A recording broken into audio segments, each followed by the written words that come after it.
Please be seated. And the book of Exodus, our series, Confessions of Faith, take us various places throughout the scriptures. Today, the book of Exodus, chapter number 3, and one of the more familiar Bible stories about a bush that burns. I have a love-hate relationship with fire. I love the smell of burning leaves in the fall. I love the smell of a wood stove in the winter. The smell of a campfire, as long as I'm not actually camping. But I was severely burned as a child and spent the better part of a year in and out of the hospital. I don't like the smell of burning flesh. Today we're going to talk about a bush that burned but was not consumed. The Apostle Paul writes, "For to be sure, Christ was crucified in weakness, yet Christ lives by God's power. I pray now, O Lord, that the words of my mouth and the meditations of my heart would indeed be acceptable in your sight, O Lord, my strength and my Redeemer. Amen." My hopeful prayer for this sermon is that, like Moses, we too will turn aside and see a great sight. But that we will not just see a bush that is burning without being consumed, but that we will hear God speak to us and be captured by the God who delights to dwell in weak things without destroying them. Exodus 3 verse 1, Moses was keeping the flock of his father-in-law Jethro, the priest of Midian, and he led his flock to the west side of the wilderness and came to Horeb, the mountain of God. And the angel of the Lord appeared to him in a flame of fire out of the midst of a bush. And he looked, and behold, the bush was burning, yet it was not consumed. And Moses said, "I will turn aside to see this great sight, why the bush is not burned." And when the Lord saw that he turned aside to see, God called to him out of the bush, "Moses, Moses." And he said, "Here I am." Then he said, "Do not come near, take your sandals off your feet, for the place in which you are standing is holy ground." And he said, "I am the God of your father, the God of Abraham, and the God of Isaac, the God of Jacob." And Moses hid his face, for he was afraid to look at God. We worship the God who delights to dwell in weak things without destroying them. Now make no mistake, Moses was a weak man. Most of us think of Moses, Charlton Heston. We think of Moses stretching the rod out over the Red Sea. But to understand Moses, you have to understand that deeply embedded within his psyche was weakness. He began life being preserved by the power of God when Pharaoh had ordered the death of all of the male children born in Egypt. He was rescued by Pharaoh's daughter. His formative years were shaped by Egyptian power, by human power. This privileged life of royalty encompassed the first 40 years of his life. The first 40 years he was shaped and formed to be an Egyptian. But another 40 years have passed when we see him turning aside to the burning bush. He is no longer in the favor of Pharaoh. Moses has been in the wilderness for the same amount of time that he had been in Egypt. And now this wilderness wandering has shaped his life. What happened? Well, although he was raised to be an Egyptian, his heart continued to be Hebrew. And one day he saw an Egyptian beating up a fellow Israelite, a fellow Hebrew, and in fleshly anger, he rises up, he kills the Egyptian. And for 40 years, Moses has been a man on the run. I know that's a popular song, but I can never remember who sang it. But I don't want you to think about that right now, please. I shouldn't have brought it up. Who? Beatles. The Beatles? No, I don't know. Don't worry about it. I should have said, I should have brought it up. Nobody Google it. Don't worry, it's not important. What is important is to think about that in every sermon series, or in every part of this sermon, in every sermon in this series, when God begins to act, to bring his plans and purposes into view, it will not come in times of strength, but in times of weakness. This is a very important overriding biblical principle. That when God begins to act, when God begins to bring his plans and purposes into view, it will not come in times of strength, but in times of weakness. Moses is a weak man, a divided man, a Hebrew, but not, an Egyptian, but not, royalty, but not. Israel, a weak, enslaved people, outnumbering the Egyptians, but have no place. The promises of God have seemed to go silent as they are not just now living in Goshen, but are actually have been enslaved in Goshen for 400 years. A weak man, a weak people, these are the ingredients through which God is going to do his mighty power to overcome and overturn the dark powers of the mightiest empire of the day, Egypt. But to help us to get to this truth, we need to listen carefully to the conversation God initiates from within the bush that is burning but not being consumed. Look at verse number 11 of Exodus 3. Well, I better pick up the reading in 7. I apologize. So, Moses is afraid to look at God, and the Lord then says, I have surely seen the affliction of my people who are in Egypt. I have heard their cry because of their taskmasters. I know their sufferings. I have come down to deliver them out of the hand of the Egyptians and to bring them up out to a land that flows with milk and honey, a good and broad land, to the place of the Canaanites and Hittites and Amorites and Perizzites and Hivites and the Jebusites. And now behold, the cry of the people of Israel has come to me, and I have seen the oppression with which the Egyptians oppress them. Come, I will send you to Pharaoh, that you may bring my people, the children of Israel, out of Egypt. But Moses said to God, who am I? Who am I that I should go to Pharaoh and bring the children of Israel out of Egypt? Who am I? Let me say it again. When God begins to bring his plans and purposes into view, he does it through the weakness of people. He does it through the weakness of a man divided, a man enslaved. These are the ingredients God is going to use. Who am I that I should go? And what does God say? I will be with you. God doesn't say, oh, don't worry, Moses, you got what it takes. Don't worry, Moses, I'm going to send you to a self-realization class. And you're going to find out that you can be much more than you ever thought you could be. Here, Moses, I got the latest, greatest self-help books.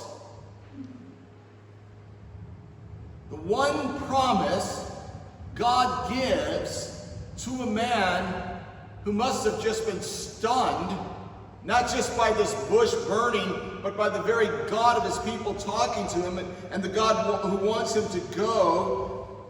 The only response from God is this: I will be with you. The point is not that Moses will dig deep and find courage within himself. That ship sailed 40 years ago.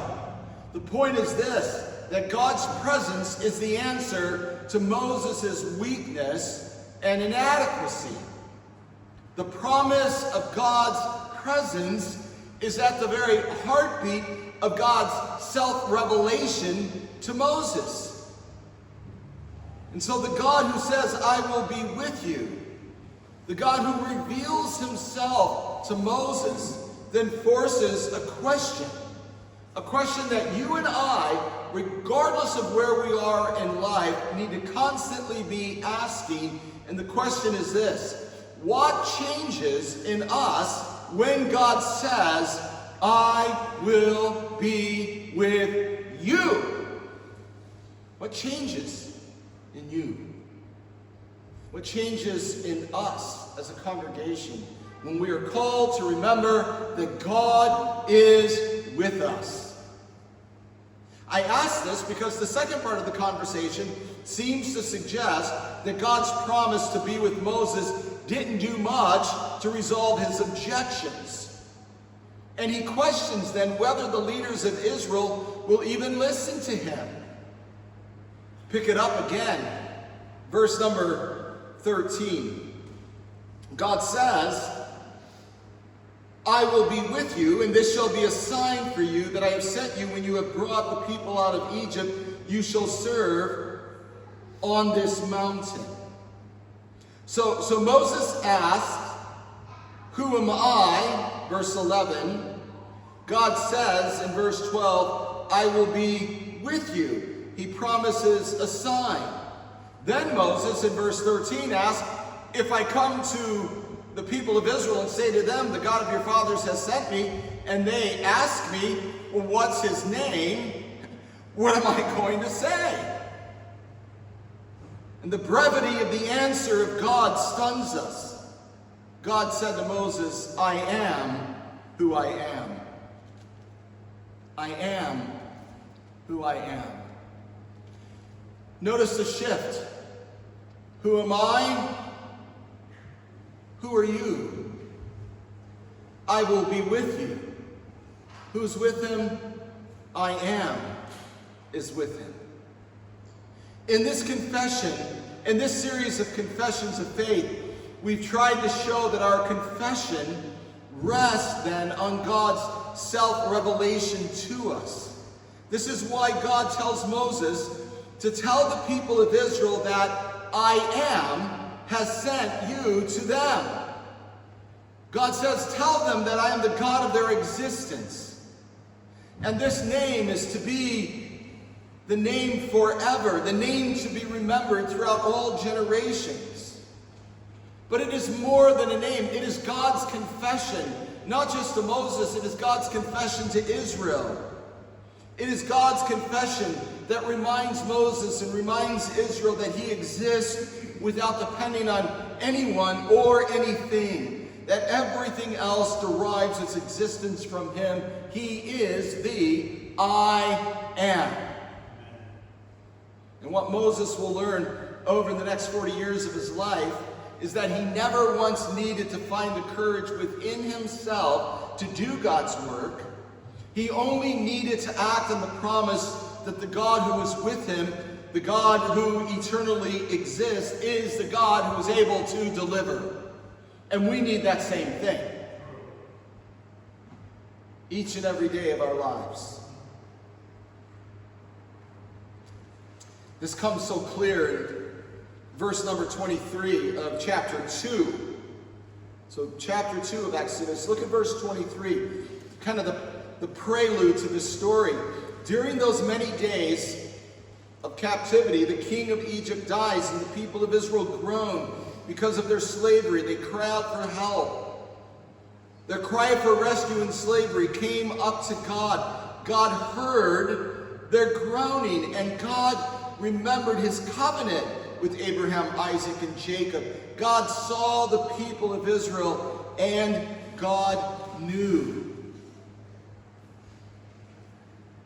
When God heard, as God remembered, as God saw, as God knew, then God acted to deliver a weak, enslaved people through a weak man who had been wandering around for 40 years in the wilderness. Powerful forces of Egypt brought to their knees because God's people cried out to the God who had promised to be with them. The God who said, "Tell them that I am has sent you." Now let's be clear, the burning bush is not the final destination. The burning bush is a sign pointing to another place where God would dwell in weakness without being consumed. As powerful and great and mighty as the deliverance of the Israelites out of Egypt and all that that entails, it is a sign that points us forward to a far greater deliverance from enslavement and captivity, and not just for this group of Israelites in Egypt, but for the entire world. It is a sign pointing to another place where God would dwell in weakness without being consumed. And this comes so very clear in the 53rd chapter of Isaiah, where we hear about a man of sorrows, a man acquainted with much grief. As Damien read from Matthew's Gospel, he is the one who said, "Foxes have holes and birds of the air have nests, but the Son of Man doesn't even have a place to lay his head." He is the one who fasted for 40 days in the wilderness, and then 3 years later was driven out of the holy city as a scapegoat out into the wilderness. Out of the holy city of Jerusalem, he carries his cross of shame and suffering, and there on the top of the Mount Golgotha, the place of the skull, he wins salvation for all enslaved people. People enslaved by the powers of sin and death and the devil. Where the might and power of God existed in a man of sorrows, in a man of weakness. That's why I said at the beginning of the sermon that God delights to dwell in weak things without destroying them. And you might ask, how does this shake out with Jesus? Wasn't he destroyed? Well, don't forget that the church proclaims exactly what the Apostle Paul wrote in 2 Corinthians 13:4, that which I quoted at the very beginning of the sermon, that Christ was crucified in weakness, yet, Paul writes, Christ lives by the power of God. Jesus enters death, but death could not hold him. On the third day, he rose from the dead, and it is in his resurrection that we find the great redemptive turn for all of God's creation. You might remember as Moses approaches the burning bush, God calls out to him. God says, "Don't come near. Take off your sandals from your feet, for the place where you're standing is holy ground." And if Moses could not approach God at the bush, how can we ever approach God? Well, the church proclaims that through repentance for sin and faith in Jesus, we unholy people can come into the very presence of holy God. The God who will be with us becomes the God who is in us. And that is the astonishing privilege of every believer united to Christ. And that is what gives enslaved people hope.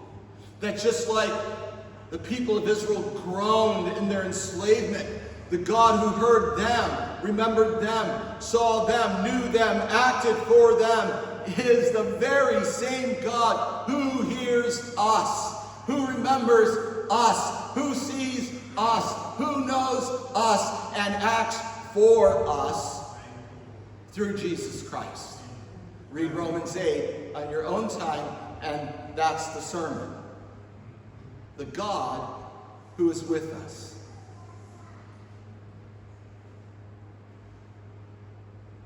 What changed? What changes in you? What changes in me today? Every follower of Jesus at some point will ask the same questions that Moses asked. Who am I? who is God? And Exodus tells us that the second question actually answers the first. For only as we know who God is, can we actually know who we are. You see, the burning bush isn't about power and weakness. It is a declaration of power and presence. And what an astonishing thing to say, that the power and presence of God comes through our weaknesses. As Paul wrote, for when I am weak, I am strong. Let me say it again. For when I am weak, I am strong. When I am weak, I am strong. What changes when you embrace that truth?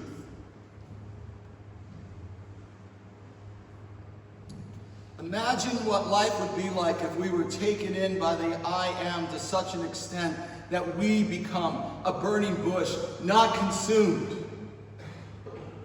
Don't suppose yourself to be too old for God's work. Don't suppose yourself to be too sinful or too inadequate, or that your past checkered with a scattering of starts and stops. Remember that throughout Scripture, God has always delighted to dwell in weak things without destroying them. Job, Habakkuk, Abraham, Ruth, Moses. God delighted to dwell in those weak men and women just as he delights to dwell in us. The God who is with us is the God who delights to dwell within us. And just as they were not destroyed, we will not be destroyed either. This is the great hope of the gospel of Jesus, that God does not destroy his people. Instead, God raises them up and he gives them life, that they might go out and do his work. If you have heard God say, I will be with you, hear God say, I am. And pray for the Spirit to empower you to follow him with all of your heart, soul, mind, and strength. He so deeply loves you. Amen. Enjoy your forgiveness. Enjoy his presence. And go out in his power.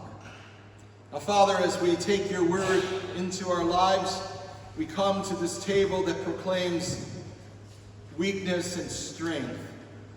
But more importantly, perhaps, it proclaims power and presence. The very real presence of God with us. In the weakness of bread and a cup of juice.